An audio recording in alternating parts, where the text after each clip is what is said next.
Let's go over my trades for August 4th.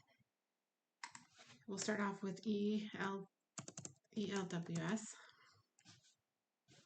So this one here, I started off 400 at 824, and then I got out at 807. So this one was only a 52% mover. It was moving pretty slow, but it was a little overextended. Look at this daily chart, it's super overextended. And there's no news, but it is a low float. So I was a little worried about that. I didn't like that. So on that one, I got out for $68. And then I took BTAI. I took it short here, 1,000 shares at 229, right here. And then I got out just a few seconds later at 218, when it dropped down to 218. I think maybe it was on this candle, 218. Oops, I'm on 30 minutes. So on this red candle. And that one was for a profit of 110. So the market seemed pretty slow today. I didn't see a lot moving. Which one was pretty big? Oh, the BTBD, but I'll talk about that one right now. And then I took this one, BTAI. Again, I was waiting for it to pop up. And I took this one, 1,400 shares at 267. And I got a 252. And this was my goal, was down here, like in the 220s. But I didn't want to risk it because I was doing so good on not so good, but I was green on the day. I think I was almost at 600, 700. So I just didn't want to risk it, and I just got rid of it. And plus, we were coming to the end of the day, and I didn't want to hold it overnight either. And that one was at plus 200, 202. So then, let me see. This was one of the higher moving stocks, or higher priced stocks. I took this one short at 26.93. It was right around here. I think it was right here, maybe on this candle. And it wasn't moving too fast either. So then I got out at 26.60, one of these. So this one wasn't too bad. I only made $33, but I just didn't want to, because I was noticing on how quickly it was moving up and down, and I just didn't want to risk it. So I'm glad I didn't risk it, because I only had 100 short shares. But even at 26, if it would have gone up to 29, that would have been $300 or $400. So I didn't want to do that one. And then BTBD, I took this one. I also got in this one. This one was really good, but for some reason it was still moving really slow. I believe this one was also 170% or something like that. And I don't think there was news. I don't remember.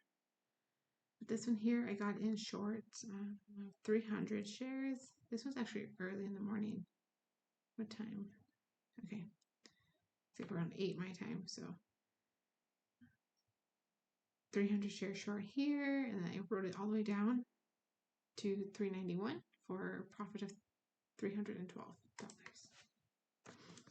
So we got that one. So with all those trades right there, I had about $725, and I was doing really good. But then at the end of the day, I ended up, actually I traded ELWS too. I think did I talk about this one? $168. So 400 at 824, and then I ended up getting out here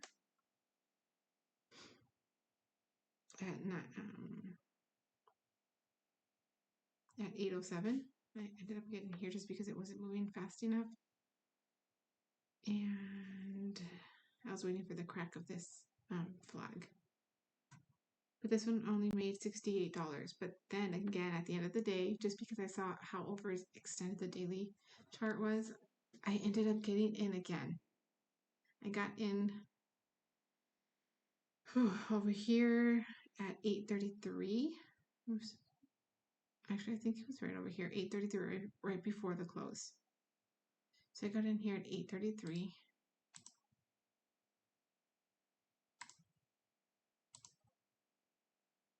And I knew I shouldn't have held it overnight. And you know, one of my things that I have to work on is not holding these shorts overnight. Just because you never know what could happen. I'm so scared of something happening, news coming out, or you know, the stock's just moving. And especially this one was a low float. I believe it was less than 5 million, so maybe 2 million, something around there. But so those are pretty scary because you never know what could happen. So I took this one short at 400. I was holding it overnight just to see what would happen, hoping that it would get under 774. So I had 400 shares at 8:33, and I ended up getting out.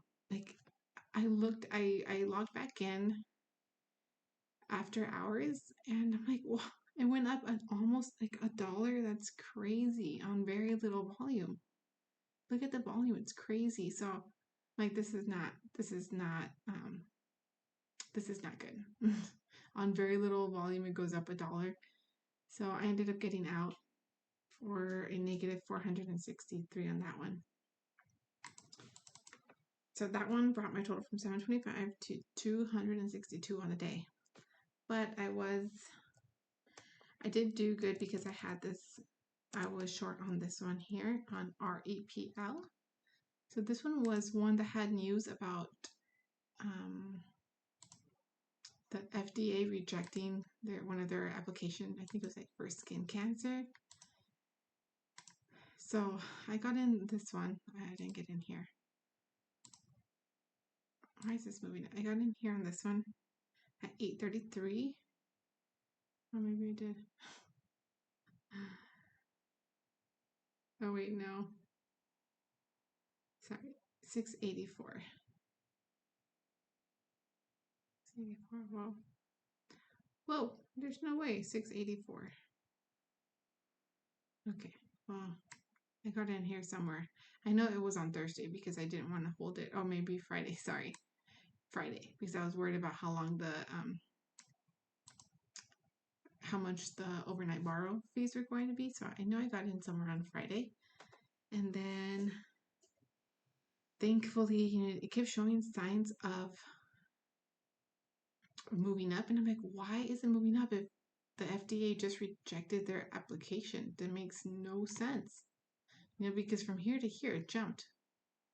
Or this is actually this big drop from 13 to 14, it dropped all the way down to 2. This is where it was rejected. And then I saw an increase of volume, and that was just a little weird. So then the next day it continued a little bit, and then continued. It wasn't that big drop that I was expecting. So thankfully this morning it dropped from, what was it, the highs were 770s. It dropped all the way down to 416.